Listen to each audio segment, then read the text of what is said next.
Awesome. Without further ado, let's get to it. My name is Eric Choi. I am the content director here at Scale My Cleaning Business, as well as the project manager.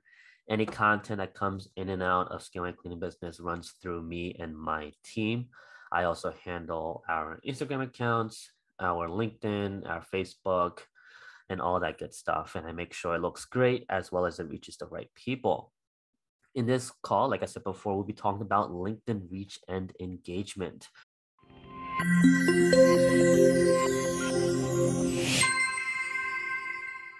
So I'm sure a lot of you guys, I bet, and I'm sure Becky has experienced this because she's frequent and relative on LinkedIn. We spend a lot of time building this content. Obviously, as marketers, like myself and you, Daniel, we spend a lot of time building content. We think of stuff to write about, see which ways work best. And all of a sudden, more often than not, we just write the content, do crickets. We just hear crickets back. And it's just unfortunate. But there are some ways that my team and I have discovered that have worked really well for us and our clients that I want to share with you guys. And it all first starts with content. Building a content means building a story, and people like stories. And you have to be able to build and paint a picture for your desired audience so that they'll want to continue seeing more of your content. They want to continue hearing and seeing your voice. And at this time, if you guys want to write this down, or if you guys want to think of any questions at this moment, that would be great. I'll be taking questions towards the end of every segment, which I will mention from time to time. The first really good post to do for your LinkedIn, whether it's business or personal, is polls. Polls work great just because they're relevant and it's a great opportunity for your audience to give their voice to you. And the type of polls that you can do is global events, holidays, any industry events or industry news. But it has to be relevant. It can't be like, what's your favorite cheese or anything like that, because it's not relevant to what you're trying to pursue and it's not relevant to what you're trying to market. So whatever events that happen within the industry or any industry news that happen, or even just holidays, because as you guys may know, holidays are geared towards business, those polls work well. And of course, for polls, you can either set a time limit on those polls, whether it's 7 days or 14 days or a couple of hours. I always recommend maxing out that time to 14 days just because it stays on your portfolio for those 14 days. And you can always revamp it time to time every month or so. So that's really important. And the one thing about polls that a lot of people miss out on is that they'll post a poll, but then they'll just kind of forget about it. What's really important is to post a poll, and then whoever engages with it, you have to be able to engage back. Then that's the only way LinkedIn will recognize that, oh, this person didn't just post a post for nothing. They posted so that they can be engaging to other LinkedIn users. LinkedIn loves that. LinkedIn will recognize that and they will see you as an engaging user. And over time, whatever post you make, LinkedIn will make sure to post and kind of surface your post more frequently to your connections because you are an engaging user. So that's the first type of post you can do. Another type of post you can do is a PDF carousel post. And that's not the same as article posts. People tend to kind of mix them two together or kind of identify them as the same thing, which they are not. So PDF carousel posts are pretty much PDF files that you upload to LinkedIn. If you click on the create post button, you'll be given the options of whether putting an image, a video, a poll, or a PDF. All you gotta do is just click on that PDF file and upload your PDF. Of course, you may be wondering, well, how do I make a PDF? Well, if you're asking that question, you gotta make sure you ask yourself, am I in the right editing software? And a lot of good cleaning business owners and a lot of good marketers and back-end administrators and designers, what they do is use Canva, which I'm sure you guys have heard of. And when you download material like that, you can download it as a PDF, save it onto your computer, and then upload it through LinkedIn that way. Well, with PDFs, you want to make sure you accomplish a couple of these things. You want to make sure it matches your brand colors, right? And it matches your brand vibes. You want to make sure it's enticing. So you got to make sure you have a bold font or a really catchy phrase to really hook them in. Some really good things to add onto your PDF file would probably be numbers and statistics. people tend to draw towards to that, especially your desired audience, especially within our service industry. People love statistics, percentages, and stats. What else? Testimonials. If you have testimonials, it's really good to break up that long testimonial your client gives you and break it up into like 3 to 4 slides. The first slide would be your intro. Slide 2, 3, 4, and 5 would be your testimonial breakdowns or multiple testimonials if they're that short. And then your last one should be a call to action. That's what you want to do. With your PDF files, you always want to add a call to action or a step-by-step process on how to move forward or get to know more about you and your company. LinkedIn loves PDF carousels. I highly recommend it, but I wouldn't post it too regularly because if you post PDFs too regularly, your audience is going to view it as less and less and less valuable because they'll just perceive it as, oh, they post this often, I'll just catch the next one, or I'll just catch the 5th post that they put. That's a PDF carousel. You don't want that. Make sure it's valuable, and scarcity is a valuable factor. So I recommend posting a PDF file maybe on Monday and then a Friday, or a Tuesday and a Friday, or something like that. Make sure you have a couple of days apart for each one. And a third content that you can definitely offer is a text-only post. A lot of people think text-onlys don't work, but they really do. I can argue that they're probably one of the better forms of content out there. And a lot of people do this wrong. So with the text only, whenever your desired audience looks at your content, it's gonna show a snippet of what you talk about. And then the bottom right corner, there'll be a see more option. Your goal is for your audience and for your desired clients or desired potential prospects to click on that see more and actually read the full length of the text only post. And what you want to do is obviously hook them in with stuff like 3 ways to ABC, or did you know that ABC can affect your company? Did you know that not doing ABC can affect your company? Just something that you feel as though your potential prospects have issues or conflict with. It's really good to kind of throw that out there in the first couple words of your sentence and then make them click on that see more. Now, text only, there isn't really a cookie cutter fit perfection option to your desired audience or your potential prospects. It's a lot of testing, it's a lot of observation, and it's a lot of trial and error. What separates a good marketer from a great marketer is that you actually take the time to observe what works and what doesn't. So if you've been writing the same way, if you've been typing the same way, you've only been receiving X amount of results, which is far from where you want to be, then that is a good indicator to switch up how you're typing or ask someone how you should type, because being stagnant and thinking that you're getting better is not really a good business owner mindset. And it's not to bring you guys down. It's not to belittle you. It's not to make you feel down in the dumps. It's to potentially inspire you to write better and to be open to a lot of other options and see what works and what doesn't. Now, I mentioned about articles earlier. Articles and long form content, and when I mean by long form, it's just literally longer text. They're similar, but within 2022, the LinkedIn algorithm posted that long form content performs better than articles. So I would try this out. If you have a blog of some sort, I know Becky does, if you literally want to copy and paste that blog caption or any long form content, you can do that because LinkedIn has recently stretched its character limit from like 2,500 to 3,000. So you can start doing that.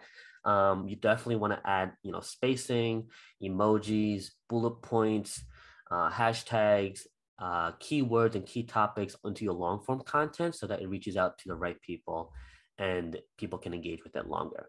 As you guys may know, the longer a person looks at your content in your post, LinkedIn actually tracks the amount of time the person looks at it. And the longer they look at it, the more it boosts your engagement and it boosts your reach because LinkedIn will see you as an engaging user. And last but not least, the last form of content before I take questions are videos. And the type of videos that work best are called native videos. So I've been throwing a lot of terminology at you guys today, and I kind of want to see where you guys are at in terms of how knowledgeable you guys are. So I'm gonna ask Daniel, when I talk about videos, especially LinkedIn videos, and when I mentioned videos work well, and following up with that, I said native videos work really well. What do I mean by that? What do native videos mean? I don't know. I'm gonna take a guess, right? So I would think just from the context, like a native video is like a video of like people on the job while they're working or Okay. while they're at a job site or stuff like Okay. that. That's a good start. So Daniel said, you can correct me if I'm wrong. A native video to you is a video of a team member or your team working on site on the job, correct? Yeah. Mm-hmm. All right. Thank you very much. Becky, if you are still here, what is a native video to you? If I say native videos work best for LinkedIn, what does that mean to you? To me, it just means any video that either yourself or a supervisor or even an employee would just take on their own cell phone versus having something be professionally a Gotcha. professional video. Gotcha. So correct me if I'm wrong. You're saying a native video is a genuine, authentic video taken by the personal cell phone of themselves or on the job. Is that correct? That would be my opinion, yes. Okay, fantastic. Wendy, welcome aboard. I see that you hopped on. It's really nice to see you again. I know things have been I know things have been a little busy for you based on our group chat conversation, but I hope things are going well. But yeah, so Becky and Daniel, you guys are just hovering above the right answer. A native question, or I'm sorry, a native video is actually a lot more simpler than that. It can be all those things that you guys mentioned, but to be quite honest, a native video is just a video on LinkedIn. That's really all it is.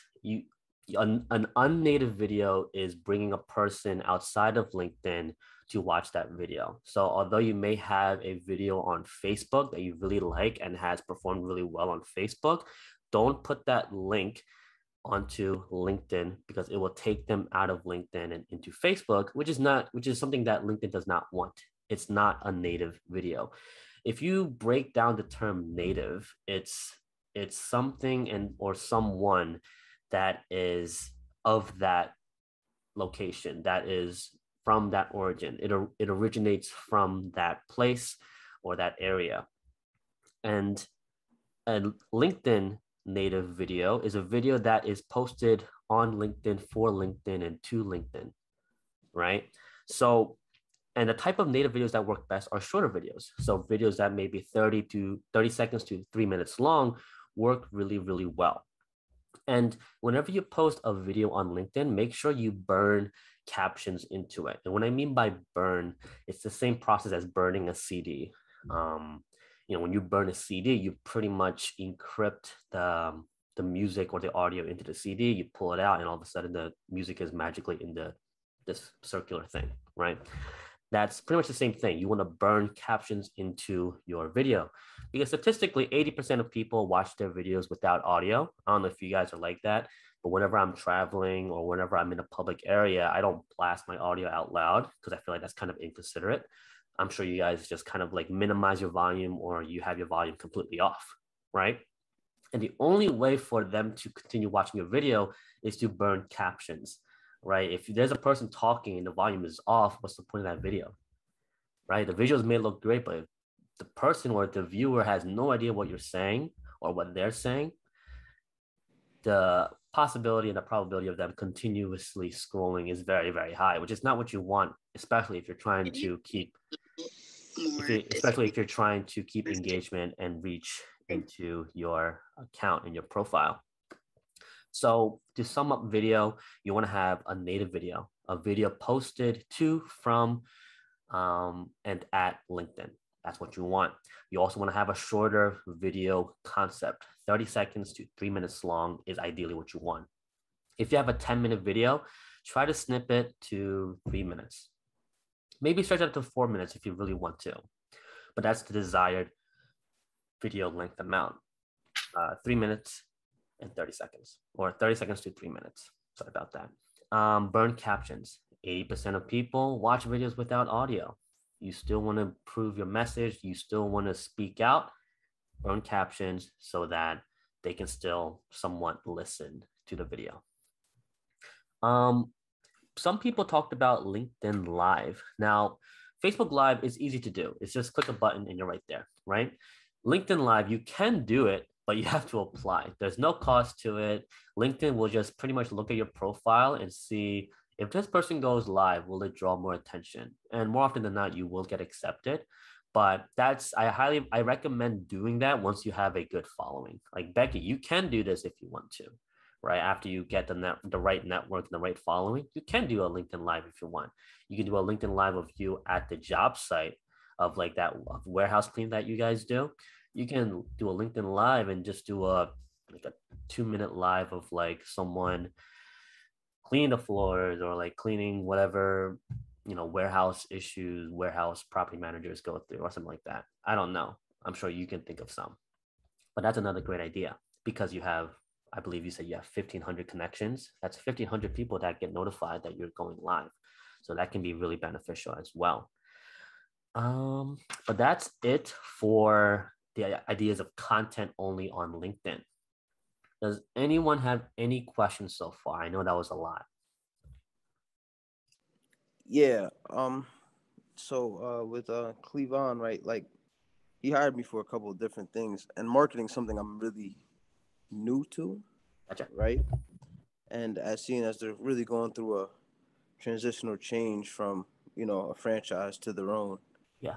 We don't really have a lot of content, right? Like Gotcha. pictures, stuff like that. Yeah. So but we still want to start something. You know what I mean? Mm-hmm. And I was talking about it. I was trying to figure out like what, because I don't want to put up like, I don't want to go on Google Images. Yeah. And look up dirty then clean, like you know what I mean? Yeah. So you're asking, I'm sorry to cut you off. So I'm assuming you're asking me, how does one take that step forward of creating content without really having content? Is that correct? With a lack of content? Absolutely. Awesome. Well, I actually have the perfect person here that has gone through what you've gone through and is kind of just getting out of that barrier. I have a client here with me. Her name's Becky. She's absolutely amazing. She and I have been working really hard on, producing content and creating templates for further content. Becky, if you're willing, if you can tell me how you approached this to Daniel and how you kind of got out of that little bubble that a lot of business owners go through, that would be awesome. If not, I can kind of give my input. Sure, I could tell you like how we create some content, and then I kind of have a back question about the whole videos and pictures Sure. of client spaces as well. Okay. How we got started was I would go on Google and not use Google Images, but we would use like questions that people had asked relevant to our industry on Google and use those questions, answer those questions in a post. Yeah, Becky is big on SEO. It stands for search engine optimization. So pretty much what she does is she actually takes the time out to see what her clients are looking up, right? And if people look those keywords up and she's already one step ahead of them, then their results will frequently pop your company up. And Becky believes in her services. Becky believes in her company. So once people click on her company, she is confident that her services and her persona and her qualities and just her demeanor is enough for them to want to talk to her and move forward. And more often than not, content is very difficult to draw in business directly. Content is really just to give your voice out there, right? Obviously, the more before and afters you have, the more tip videos you have, the more testimonials you have, those help, right? But it's really all about just putting your online presence out there. Who is the first one in line when people look people up? If you're the 10th result, people are probably going to move forward with like the second, third, or fourth result, or sometimes even the first result. So thank you, Becky, for your input. How I would answer your question, Daniel, is you got to put something out there, right? You and I both agree that. And what you can do is provide value. put a post about people frequently asked question. How do I clean this? How does one approach this for cleaning? And you could say our answer, or Cleavon's answer would be this. This is how we would approach it, right? And to be honest, if you use Canva, actually has some good stock images that you can use that aren't as staged. You can use it for value-based posts like tips, or you could do cleaning hacks or anything like that. You can do, this is what our services are, right? If you're unhappy with your cleaning company, we can always provide this. And now that you're on the back end administration side, you should highly encourage Cleavon to tell his staff and his team that whenever you guys are done cleaning, we require you to record a video of what you did, right? Just for quality assurance. Just be like, hey team, when you guys go to the job site today, I need like a video recording, like a short video recording of what you see when you first enter in the property. And then before you guys clock out, we got to see what you guys did. Send a video of what you guys did. Mm-hmm. To them, it's a oh snap, I gotta actually work. I gotta make sure that I did something, because if I record a video and it looks like I did nothing and it looks the same, then Cleavon is gonna be mad at me. Daniel is gonna be mad at me. Mm-hmm. You can take that video as confirmation that your team did something, as well as what can that video be used for? Content, right? Mm-hmm. It's a win-win. You know, I don't has Cleavon been doing that? Have you guys been doing that? I'm gonna call him as soon as it's over. We'll talk about it. So yeah. So that's a good idea. If you tell your staff, oh, we need content, you guys record a video of what you guys did, it's really difficult for them to produce it, because now they feel as though they have to record it a certain way, right? But if you honestly just tell them, hey, we gotta know what you guys did. You know, it's not that we don't trust you, right? We just want to make sure we can show our clients that we're doing what we've been promising them, right? Mm-hmm. It's a more fulfillment thing. You get that fulfillment content, and then you can use it as content. Mm-hmm. I have a question regarding that, Eric. Sure, Becky. What I have been doing that, and I'm getting a lot of pushback from mostly one of my supervisors, but they're telling me that there's a lot of legalities behind that. And we have several customers that will not allow us to even have our phones on site, and definitely no photos taken at their facility at all. You're talking about these warehouses, right? Manufacturing facilities, warehouses, one medical facility. Yeah, they don't want you taking pictures even inside their facility at all. Gotcha. Yeah, so for stuff like that, if the client, if your proposal mentions if it's okay to record, obviously when they sign it, you have that leverage that, hey, you guys signed it. If you really want, we'll only record or take photos of like things that you want us to take pictures of, but you did sign the contract. Therefore, like, we're still able to. But I understand a lot of manufacturing warehouses probably don't want you to see the inner works of their business, because, it makes sense. So with that, you have no choice. You have to substitute that with something else. And what other content can you substitute that out for? If you can't do photos and videos, what other content can you sub that out for? Well, we do the tips and the did you knows. We do a lot of those. And I mean, we do have some accounts that we can do a before and after, but this just seems to become very relevant very quickly the more I'm pushing for videos and pictures. What do you mean by that? Are you talking about you see yourself doing this? You feel as though this is important for you? Or are you saying that, like, it's important for you, but you just can't perform it? Well, I know it's very important and I want to do it, but when I'm getting pushback from customers saying that, we are not permitted to take pictures, I need to look at my contract again and make sure what that verbiage would be for our state. And make sure that there is a line stating that in our contract. I think that's a very key point for anyone listening to this. If, that could be a way to kind of cover yourself and your staff. That's a really valid point. Yeah. So Daniel, this can be applied to you as well. I would definitely first look at the state regulations and the laws and the policies of recording for business. But you guys seem like likable people. If photos and videos are really highlighted by them as a no, as like a big no, then there's some things that we can't control. But what we can control is how we respond.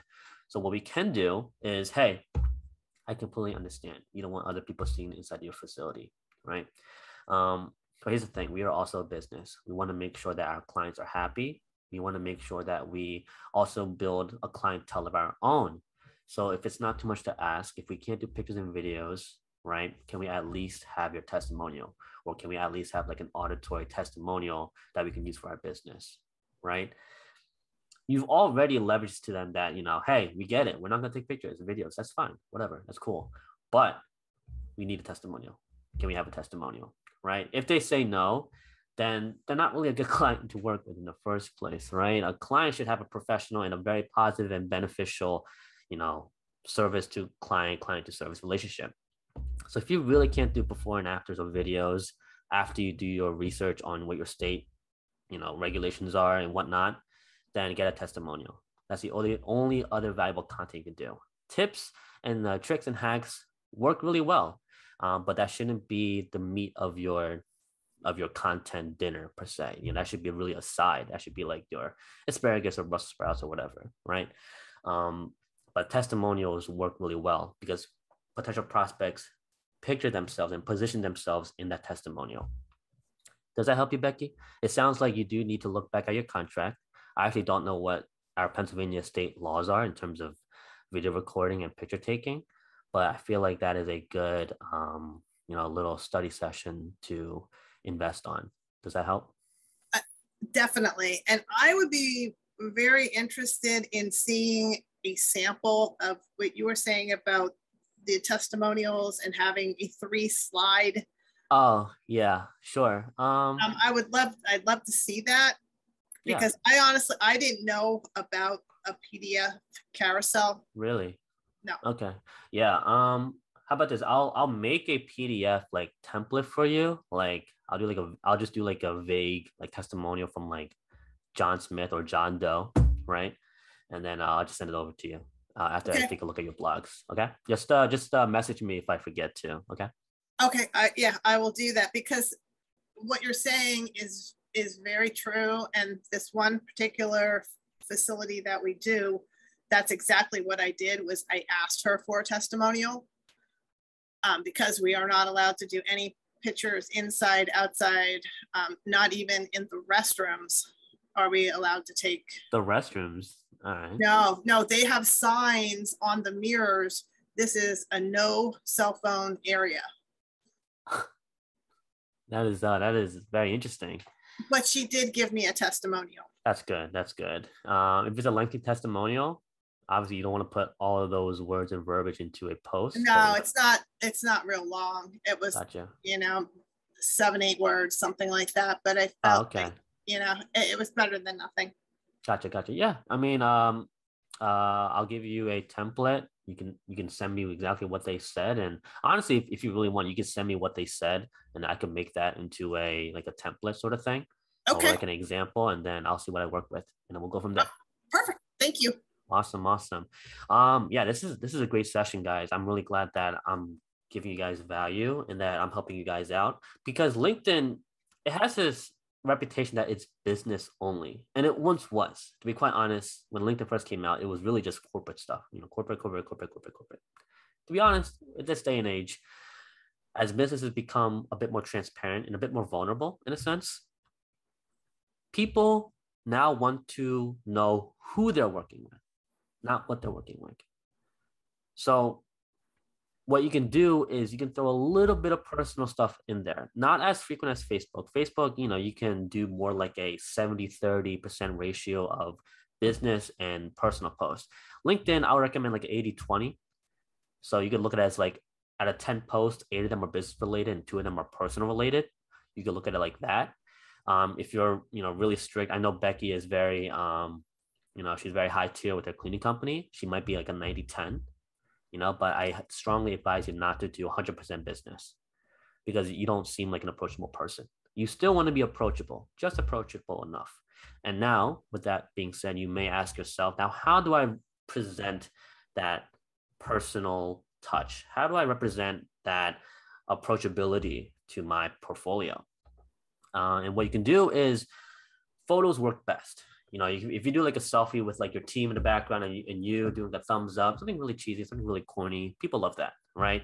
And that provides value and inspiration and approachability, right? People want to work with a company that is human, right? The last thing people want to do is call and be on like a 45-minute wait time just for a robot to say, hi, how can I help you? Like no one wants to work with that. Be approachable, right? Have a little bit of a personal touch, have a little bit of charisma, right? Because that will increase the likelihood of people approaching you, right? Yeah, I pretty much said personal touch, personal value works best with a picture. You can look this stuff up. The next segment I'm about to go into is the algorithm. It sounds like a scary word, but yeah, I will take questions. Daniel, what's the question? Yeah, just one question real quick. Because when I put up posts and stuff like that on Facebook, is like you said, it's one thing. Like how, like to me, in my mind, right? Like if somebody sends me a proposal or a proposition and it has emojis in it, like I feel like it's kind of childish. I don't know, so I don't like how people put like 100 emojis on something to emphasize a point. Yeah. So I'm just like, are the emojis okay or should be avoided? That is a great question. If you are posting content like pictures or videos, I do recommend emojis. I do recommend bullet points. I do recommend arrows. And I do recommend spacing words out so that it's legible and easier on the eyes. There are business etiquette and there's social media etiquette. On the business side, it's a bit more stricter. If you send me a proposal, right, of me investing money into you and I see rocket ship emojis or like smiley face emojis, like you're right, I would not take it seriously. There are certain things that should just be professional. There are certain criteria that have to be met in order for me to like move forward, right? A lot of people, to be honest, a proposal should just have words. The only other element it should have is maybe like a horizontal line, like a horizontal black line. That's the only style points that you get. Proposals, you're right. No emojis. Emails. If you are following up, maybe you can put an email. But if you want to do that, you have to backtrack and ask yourself, what's our voice? Is our voice like mid-tier? Is our voice a bit more laid back and we're like, yeah, man, I got you with the cleaning, no worries, man. Like on top of that, we'll also do this for you. Like if you're a bit more laid back and more charismatic like that, maybe you can do like one emoji for like a follow-up email, not a proposal. But let's say you are more of a prestigious cleaning company, right? Your font size and your font type is very prestigious and luxury like. Maybe emojis aren't the best route to go, right? Maybe bullet points at best, but you have to know your voice and be consistent with it. Because if your voice changes throughout your posting and with your proposals, you're not going to be serious about yourself. You have to be serious about yourself. You have to be consistent and you have to be stoic with yourself. Because if you aren't, who is? Right? Hopefully that answers your question. So you and Cleavon should really be like, what is our voice? How do we want to be known? Are we more laid back? Are we more of a first name basis sort of company? Or are we like, no, like we are Clean Horizons LLC. We are a high prestigious cleaning company that's worth every single penny that you pay for, right? Understand your voice. Does that answer your question, Daniel? Okay, appreciate it. Awesome. Now, Becky, Wendy, do you guys have any questions before I move on to the algorithm? Nope, I'm good. Okay, fantastic. Awesome. So the algorithm, it seems scary. And truthfully, it can be if you don't know how to handle it. The algorithm works in 3 ways. So you guys might want to write this down. The algorithm works with personal connection, right? Whenever you post something, it goes to where? It goes to your connections and it goes to people that you engage with, right? If you don't have a lot of connections, don't expect to blow up because you're not, because you don't have people to post to. Like if you like, I always use this dark humor. If you have no family and you want to write a letter to someone that you love, you're just pretty much throwing your letter out in the window, hoping someone catches it, right? And no one's going to catch that. You want to make sure you have a good amount of networking and a good amount of following in order for it to be even seen or even get a chance. The second thing that the algorithm goes by is relevance. So what LinkedIn will do is look at the amount of hashtags, not the amount of hashtags, what hashtags you have, actually also the amount of hashtags you have, the comments, and also keywords. So that's where SEO comes with. I know I mentioned SEO to you, Daniel. Look up words that your potential prospects are looking up for. And what you can do, Daniel, is, make sure your location is on for Google and just type in cleaning and just see what it autofills to, or how to clean and see what it autofills to. And if your content or if your services fit within those auto searches, that should be a hashtag. That should be a keyword that you should put into your caption or into your copy per se. And the third thing that the algorithm kind of goes by is the probability of engagement. So truthfully, a lot of you guys don't know this. A lot of content only gives you 1 hour in order to receive the max amount of engagement, right? Because there's so many users on there. LinkedIn will give you like an hour of spotlight. So you want to make sure you leverage that as much as possible. So whenever someone likes it or comments it, comment them saying, hey, thanks for the like. What do you think about my post? Hey, thanks for the like. How has cleaning gone for your property? Hey, thanks for the like. Are you satisfied with your cleaning company? Just something like that to create a spark of conversation, to create engagement. I know, Becky, you and I have talked about that, especially for branching out your blogs to LinkedIn.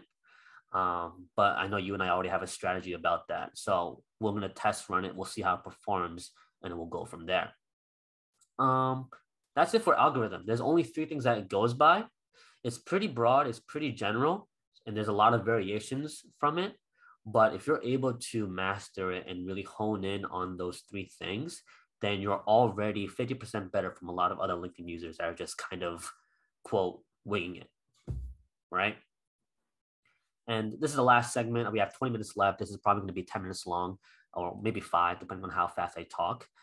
Make sure that LinkedIn works for you. Don't work for LinkedIn. Okay, I'm going to say it again. Make sure LinkedIn works for you rather than you working for LinkedIn. I talked about spacing content. Whenever I type something, if you guys are in the Facebook group, whenever I post something, you'll see that I space my words out in my lines, just so it's not just one big bulky paragraph. Space it out, because statistics have shown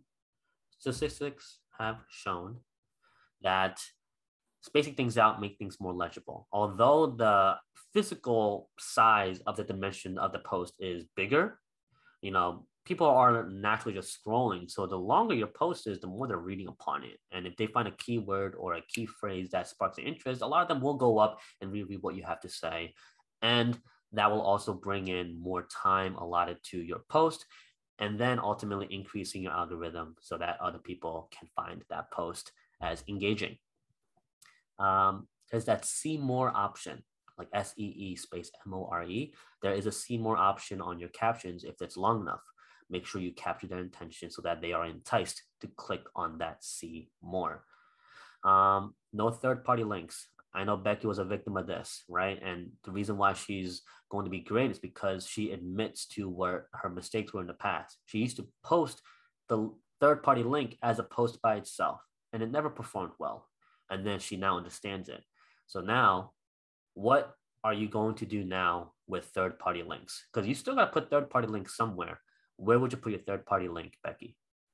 In the comment section. In the comment section. And you may be worried, oh, if I put in the comment section, is it going to be buried? No. As an author and as the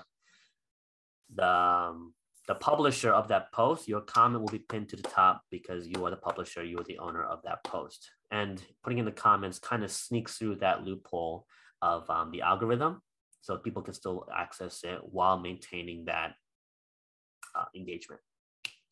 Hashtags. The more hashtags does not equate to the more success. Typically, the LinkedIn that says 9 hashtags are usually the max. We'll kind of play around with like 6 to 7 hashtags, because if you exceed more than 9 hashtags, the likelihood of LinkedIn flagging it as like a spam will filter it out as spam. And then you can say bye to any chance of reach or engagement. Also, when you post, tag people, tag experts, or tag fellow cleaners if you want, right? Now, this may be something that's like, whoa, tagging other companies? What? That makes no sense. But really what you're doing is you're making your post into other people's post. Like if you tag people and they engage with it, that think of your post as being duplicated. And now since they commented on it and they tagged on it, their following is going to see that they commented and engaged with it, and then their following is going to see that post. Does that make sense? This is kind of like duplicating, cloning yourself in a way. And then those duplicates are then cloning itself. That's kind of what you want to do. That's how influencers go off, because they tag other influencers, right? That's why they do these collaborations, so that, you know, influencer A's post is tagging influencer B, and the influencer B is engaging with influencer B1, while influencer A is also engaging with B1 as well as A1. It's just a huge web. And that's why it's called the algorithm, because the algorithm is literally shaped like a web. The algorithm gives you the answer by what the algorithm is. It's just a lot of people don't see it. Another minuscule thing is when you post 4 hours apart. If you post too many posts within an hour, LinkedIn will only pick one of those multiple posts that you've made in order for it to be surfaced into other feeds. The others are just gonna like hover in like the web, just floating around, not getting attention. So at least 4 hours apart. If you want to post frequently, you can do a 9 a.m. post and you can do like a 5 p.m. post. Boom, simple as that. That's typically what I did when I first started. And respond to all comments. Becky, I know you and I talked about this a lot. When people like and comment, you can tag them saying thanks, or tag, what do you think? Tag, I like laughing emoji. That was so funny. Blah blah blah. I don't know, just something that will spark conversation. Because like I said before, your goal is to make LinkedIn or Facebook, Instagram, Twitter, yada yada yada yada, look at you as an engaging user. Like, oh wow, Becky is interacting with this person for like 5 days straight or something like that.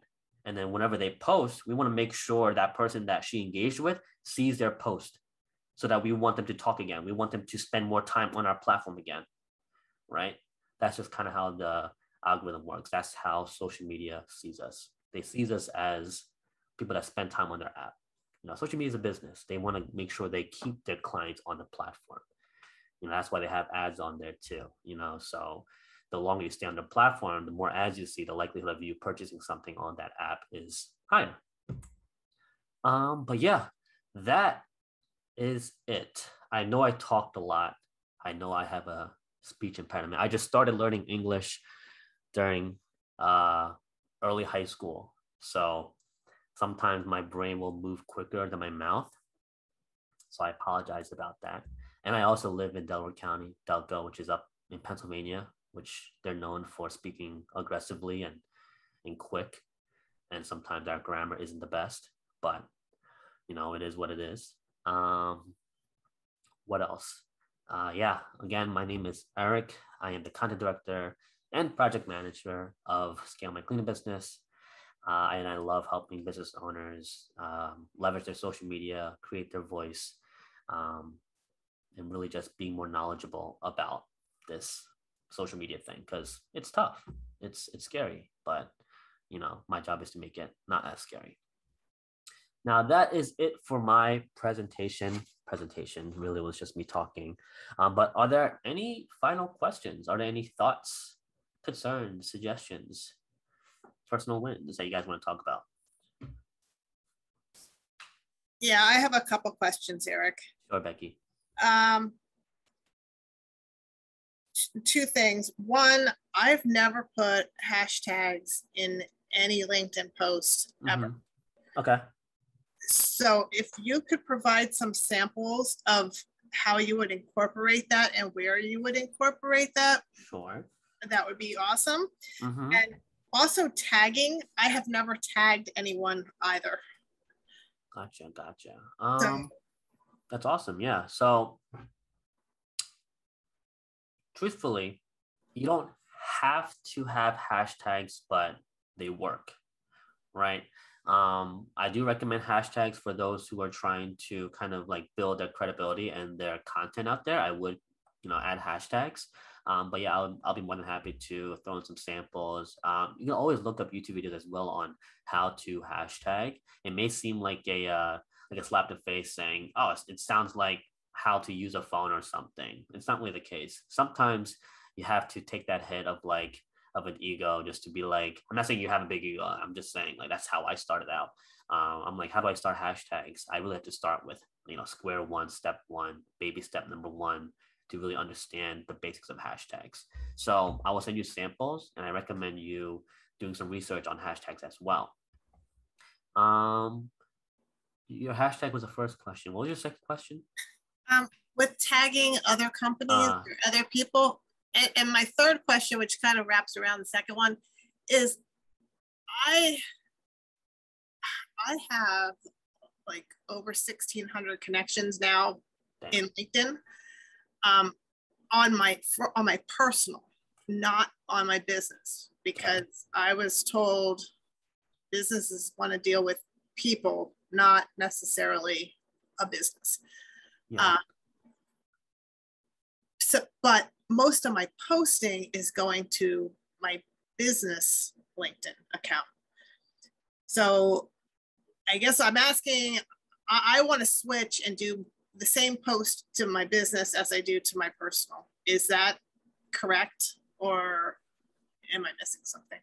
I don't think you're missing anything. I think what we need to do is, again, that trial and error phase. If you post on your business and it's not gaining as much engagement and reach as you want, it gives you that option as well, Becky. Like if you post on your like business company page on LinkedIn, it gives you the option to share it as your personal as well. And it'll tag your business company page as well. So it'll be like a win-win. But if that doesn't perform well, then you might as well post on your personal to the account that has 1,600 connections. And you can tag, you don't need to tag. I know tagging people may sound like a little awkward and a little needy and desperate.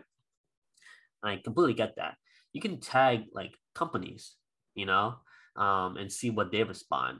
If you tag the company, the company itself isn't just going to get that notification. It's going to be like a lot of people within the chain that will get that notification as well. So if you say, we're cleaning warehouses around our area, and then just tag a bunch of manufacturing warehouses or the companies that work with those warehouses. You could tag those, and then people like property managers, business owners, or any other affiliates of that company will have the likelihood of seeing that as well, right? How many should you tag up to? I mean, is there a number? There's not really a number. There's no definitive answer. It just depends on your post as well. But at least tag a person or tag a company. 3, I mean, all good things come in 3, so maybe 3 works well. But if you're at the point where you're like, damn, I just need like a third one. I what's that third one? Just forget about it. Just stick with the 2 that you have then and see how that works. And if your third one does come up later in the future of that day or of that week, just put in the comment section and see where that goes. Right? It's a lot of trial and error. Got to see what works. Would you take that like one step further and perhaps accounts that you had bid in the past, but they were looking for a lowball number? Would you suggest tagging them? That's a really interesting take. Yeah, it's a really interesting take.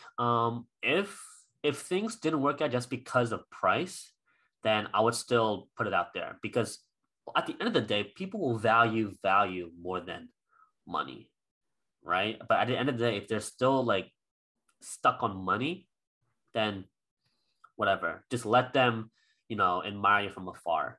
I'm like, dang, that's a service that was once kind of affordable, but now since they're getting attention, now they're at a higher rate. Now we can just admire from afar. Like they're not gonna like sue you or anything like that. But I feel like tagging those companies would be beneficial. Maybe like 1 out of 10 may crawl back saying, hey, we didn't know y'all were like this. I want to see what we can do, what services you guys have. My point is, it won't hurt, if that answers your question. Okay, yeah, I was just curious on if there was some strategic way of picking. Yeah, I would tag those that you want to pursue forward. Like you tagging those people that didn't want to work with you before. Don't look at it as a step backward, because sometimes taking a step backward may push you a couple steps forward. I would prioritize forward thinking more than tagging previous companies, if that makes sense. But if you run out of like people to tag to, then you could start tagging those other companies in the past. If that makes sense. Okay. All right. Yeah, sure. Daniel, do you have any last questions, further suggestions, or concerns, thoughts?